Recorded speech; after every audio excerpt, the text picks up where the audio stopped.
Ang mga napapanood nyo sa YouTube channel at saka kahit na ako, talagang maniniwala na napakaganda talaga ng beetroot. Lalong-lalo na sa putlang dugo dahil ako talaga putla ang dugo ko kung kaya ako nagsisearch kung saan-saan.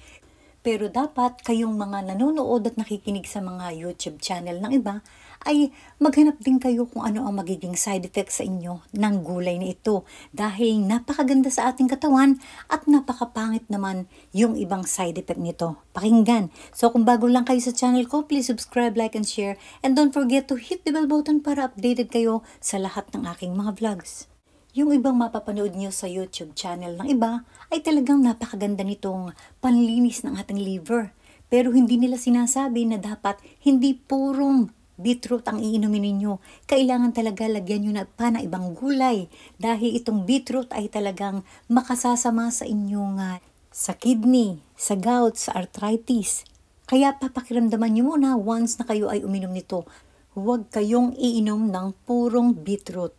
Kung maglilinis kayo ng liver, lagyan nyo siya ng carrots o kahit ano pang gulay. Ito ay maganda sa mga malalapot ang dugo. Ito ay maganda sa putlang dugo. Ito ay maganda sa maraming bagay. Inflammation, blood sugar, etc. Talagang masasabi kong napakaganda nito. Kaya lang, hinay-hinay ang pag-inom. Paano nga ba ang pag-inom na ginagawa ko? So, ang ginagawa ko talaga, ako ay kumukuha ng konting katas lang, mga 1/4 sa isang baso ng beetroot.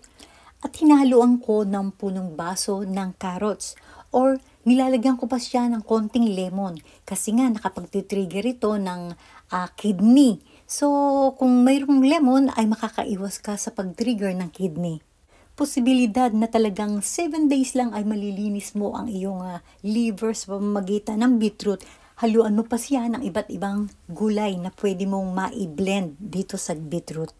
At kapag kayo ay umihi at nakita nyo talagang kung anong kulay yung ininom ninyo, yun din ang kulay ng ihi nyo, stop nyo na dahil ang ibig sabihin nito ay hindi tinatanggap ng iyong katawan. So talagang hindi maganda ang puro nitong iinumin. Ang maipapayo ko sa inyo bago kayo uminom talaga ng magandang beetroot na to, magpa-check up muna kayo kung kayo ay may prone sa kidney, kung kayo ay may arthritis, gout, tingnan nyo muna mabuti ang inyong katawan. So, pag okay lang, ay pwede naman kayo uminom ng beetroot, wag lang nyong iinumin ng purong-puro. So, thank you so much guys for watching and see you to my next vlog. Bye!